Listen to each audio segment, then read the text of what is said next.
I'm always gonna hold you down, always gonna be around.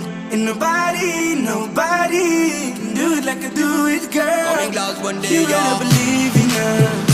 Baby, it's not enough, but maybe you need to know. My heart is beating hard for you, babe. All I want is you by my side, day and night. My heart is beating hard for you, babe. All I want is you by my side until I die.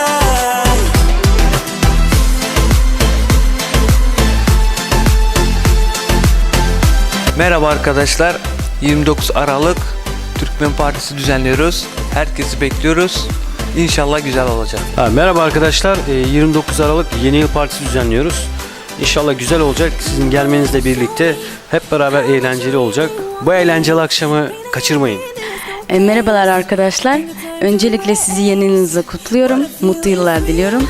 Arkadaşların dediğine katılıyorum.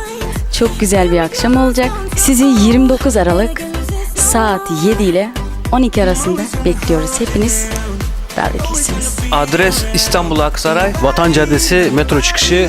Zümray Düğün Salonu bekliyoruz. Hepinizi bekliyoruz. Believe in us.